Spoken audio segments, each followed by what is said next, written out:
Hi everyone, I hope you're well.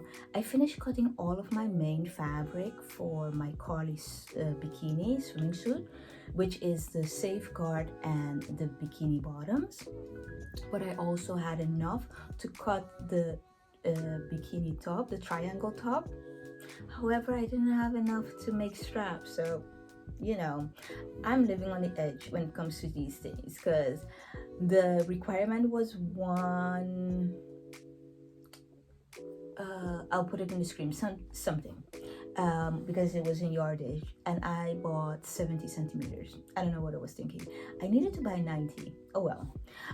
So this is my fabric, which is a sage green with some seashell, some reef, and some water plants or sea plants, I'm not sure, but really cute. The backing is white, so I have to line it. But the only color lining that I have is this green lycra tulle. It is stretch. This is the dogs, which is the direction of the greatest stretch. However, I don't think this is opaque enough. I don't think so. I'm not going to tell you how I do the test, but just know that it requires shower and 2 extra set of eyes. Oh well. So I'm not sure if I'm going to do this, but I have to place an order to get the extra fabric that I need in order to create the straps, because I don't have any other color that would be a great alternative. I don't have white or anything else to make the straps. And then because the pattern calls for fold over elastic, however, I don't want to use fold over elastic. I want to use the rubber elastic. So that brings me to my second point. Last week, Raven was attempting to sew on rubber elastic on her regular machine. And I want to attempt to do the same because I think it's important. I think sometimes we don't realize that not everybody has an overlocker. I use the overlocker to sew the pieces that I made before. However, I did it because I was frustrated with my machine and I didn't know which stitch to use. I'm going to attempt to use 3 different stitches: the regular zigzag stitch, the lighting stitch, which is also called the stretch stitch here in the Netherlands, and I'm going to use the 3-step zigzag stitch because from the research that I did, that one seems to be the best one because it prevents the rubber elastic from shifting. The other thing that I also found in the research is for me to use a pressure of 3.5. So I'm going to try to do that in this video so I can show you that is attainable, and then you have a little bit of reference because Raven has a different machine than I do. I have the Brother F410, and so it just shows you what you can do, but you have to play with it though to get the correct stitch or enable to sew the rubber elastic. Okay, let's do this. I have 3 strips of lycra fabric right here. I have the 2 types of elastics that I want to try. This is a let me see, Supple and Static. Oh, I know what this is. This elastic is a cord elastic. It has 50% rubber and 50% PES. Not sure what that is, but it has some good structure. And then this is the rubber elastic. I have my machine on the pressure 3.5. I have this regular zigzag stitch right now. I have it on a width of 3.5 and on a length of 2.5. Of course, it could be more if you need it. And then I have the automatic back stitch at the beginning and the end and automatic cutting on. I have the other, I have a wider presser foot. I usually use the number J, the presser foot, which is a little less. Look, if you put them side by side, you can see that the one has a wider plate than the other. And so I feel like the elastic can just run through right in the middle here. Not sure if it will work, but in my head it sounds right. Compared to it having no edges on the side. However, I think depending on the width of your elastic, you can try to pull it through here. I have, another point. Another point is that I changed my needle to a stretch or a super stretch needle, which is 75-11. And to be fair, the stretch also has the same thickness of the needle. So I changed that. I'm hoping with all these little steps, it will help me to have a successful attaching of the elastic. I'm going to start with the elastic a little beyond the fabric so I have something to hold on to. I can try to put it on the edge, that's fine too. Okay, it's right there in the middle. And so I'm not going to pull the elastic too much because then I will pull it back. And I said that I needed something to hold on to. So I'm going to push it a little beyond the presser foot and just lay it there. So it's coming out on the back side. I have my machine on the slowest setting. So let's start.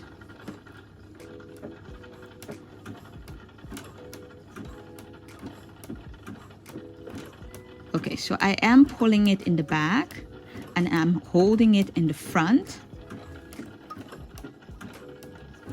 So when I pull it, the zigzag will be a little bit larger. However, you see that it's not shifting as much. So it's fairly stable. Okay. So as you can see, the stitch is not the nicest. However, it is definitely not on the outside, but it is keeping it right where I want it. On the outside, the stitching is horrid. It looks horrible, to be honest. It does. The thread, I don't know if you guys can see it, but the thread looks horrific. However, it is attached. Of course, that side will be hidden because it moves on the inside. You can cut the access there. Okay, so we have that one down, right? We can say that if you have the Brother F410, if you put the pressure foot on 3.5, you put the foot, I think it's foot N, the presser, you use presser foot N, which is wider and has two ridges on the inside, so it helps to stabilize the elastic. I changed out my needle to a stretch stitch or a super stretch stitch, which is 75-11, both of them. I changed the width of the regular zigzag stitch is 3.5 and the length is 2.5, and I have it on the slowest setting. I am using my machine without the foot, so the machine foot, so that's why I use this button and this to level it, the speed, or to control the speed. Okay, so let's try this piece of elastic. We can do it, I can do it next to it so you can see the same stitch, just see how it looks. And then I'm going to cut two other pieces and we'll try the let's see, is it, no, this has to move a little bit. Okay, yeah. So I can see, okay, so I can do it 3-3. No, I'll leave it like that. I'll do the same so you can see what it does. I do wonder why the threading on the inside is getting that way, but I'm doing it on a slow setting so you can actually see what I'm doing. I think that is very important, and also real time is also important, so you know that not everything in life is 30 seconds. Okay, so let's just continue and see how it looks. I'm going to go the same length as I did the other one.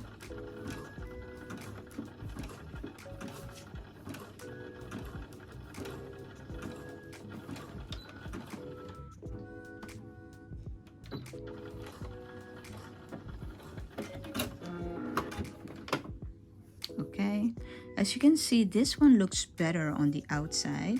You see, in terms of stitching, the stitching is not as like jacked up as here, so that's great.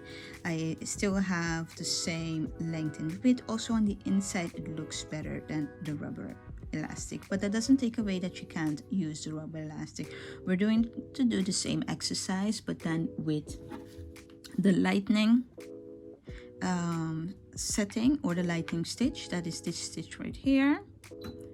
I changed it. That means that the width is going to be 1.0, and then the length is going to be 2.5. I'm not going to change anything else on the settings. I'm just going to cut a piece of elastic, use another piece of fabric. I'm going to start with the with this other type of elastic first.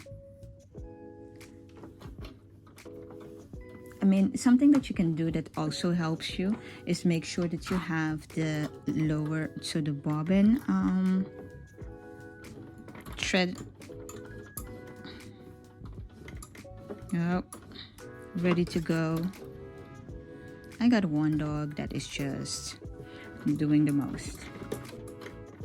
Okay, there it is. Yeah, so you have both of them in the back, the tails, and we're just going to, so instead of holding the elastic, you can hold the threads. That is also possible. Just putting the elastic right underneath the foot. It's aligned with the ridges, at least I hope so. And we're doing this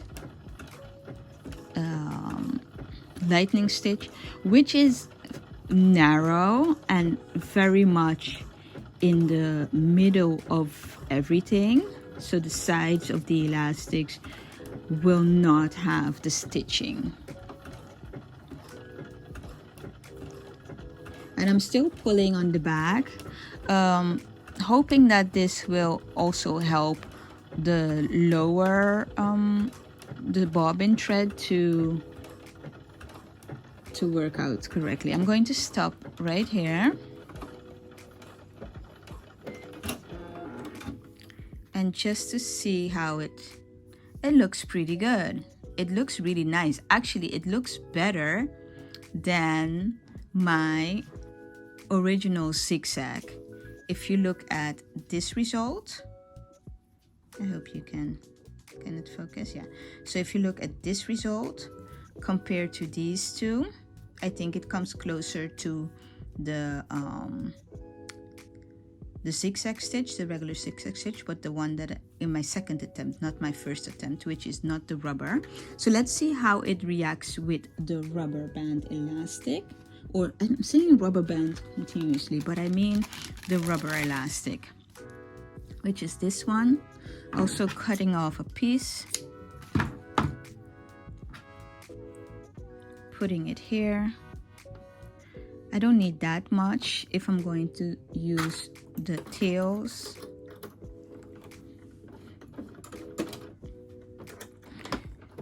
Of my threads to pull everything. I don't need that much.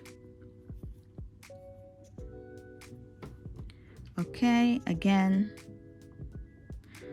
I would really advise you to just take your time. There is no rush, but just take your time. Have those tails ready so you can hold them. Oh, I don't have them ready, but okay.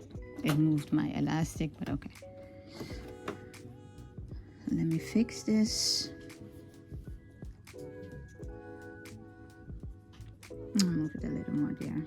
Okay. Put it there. I have my threads or the tails, and let's just do the same.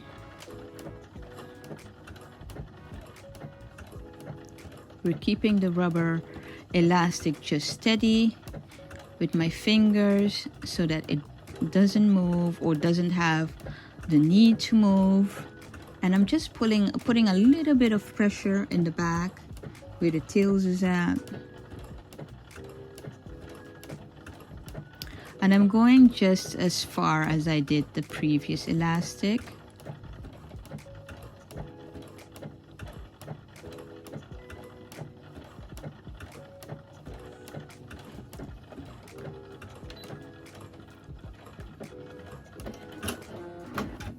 Okay. As we can see, it seems to act different on the outside. When it comes to the rubber elastic, it seems like this other elastic does give it a little more fabric or substance to hold on to compared to the rubber. But again, it's not something that would deter you to use it. And our last exercise is again with both of the elastics, but we're doing the 3-step zigzag stitch. I'm not going to change anything of my length or my width because I'm going to keep it automatically. Just know that the width of the zigzag is 5.0 and then the length is 1. Just cutting a piece of my rubber band, and I'm not going to change anything else. We're starting with the rubber band, and we're just going to see how this stitch will interact with the rubber band. But before I do that, of course, I want to create some tails to hold on to. Okay, I have them there, ready to go.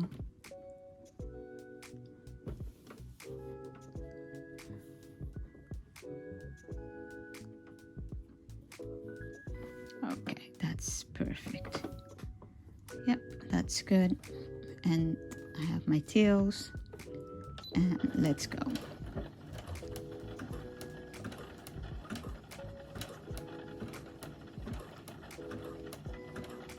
It seems like there's a lot happening. I'm putting a little bit of pressure in the back. I'm holding my elastic steady in the front. And because I have it on my lower setting, it seems to go really slow, but I feel like you have more control if you do it this way.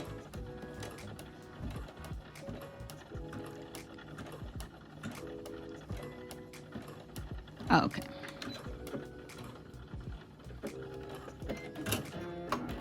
I do feel like it might have skipped. Oh, this is what you want to see. I'll take a picture of each of these stitches with the description next to it so you can actually see it, but this is the perfect exercise. The 3-step I feel is the best for the rubber band. Okay, let's do this elastic and do the same. Again, not forgetting to have my tails. I feel it helps with the control as well.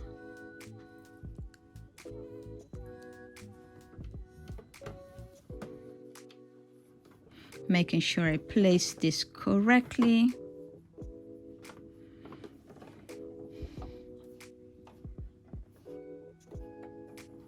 And let's start.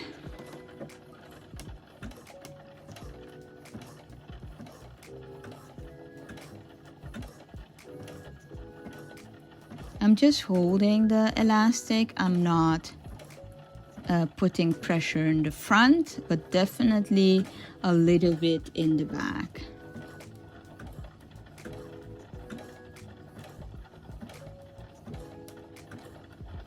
I feel like this stitch might work for both. But what I like to do is I'll use my overlocker to attach the elastic the first time around. And then when I turn it in, I'll use the 3-step in order to finish it off. And so I do know that this can work. However, I never tried it in the first step. Both of them are really nice stitching. So let's go to my conclusion.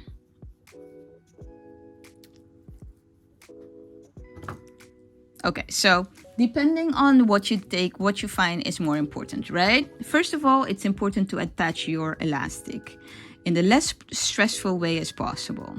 Okay, so if I think about that, I would think the rubber band elastic, because that is the one that we're ultimately using and testing. Generally you'll use the rubber band elastic. So I would say 3-step, really good. Zigzag, I don't like the outside, but the inside could work. The lightning, I don't like the outside, but the inside definitely gives you control and works. Okay, I would definitely go for the 3-step with control. Definitely changing out my foot, changing my pressure, changing my stitching. Yeah, this looks the best in both. Okay, so it's the next day, I have to confess. However, this video was a little bit long, but I think it's important to see how this actually works, because when you have like these short clips, it doesn't give you good insight or explanation as to what to do when you have like these janky stitching, or it skips stitching, or that you have other options in terms of other types of stitchings that you can use in order to achieve the same thing. So in that case, I do enjoy the experiment, and like I mentioned, the 3-step would be my first choice after the overlocker on my regular machine. And then my second choice would be the lightning bolt together in combination with the 3-step. And my least favorite is the regular zigzag. However, it depends on your elastic. If I don't have any other stitching, I would use the zigzag and then top it off with a 3-step. But again, it's something that is your personal choice. But you see that it's attainable with your regular machine. So now you have 2 references. You can check the one from DIY Raven and this one, and then see if you, and give it a try. See if you manage. And of course, if you have great settings on your machine, which isn't this one, or I think it's a Yonomi, or just put it in the description box so other people will have a reference as to what options they have with their machines. And as always, let me tell you, I thoroughly enjoyed this one, making this video. I hope you enjoy watching. Don't be afraid to comment down below if you have any questions or just want to say hey. And you have a great day. Bye.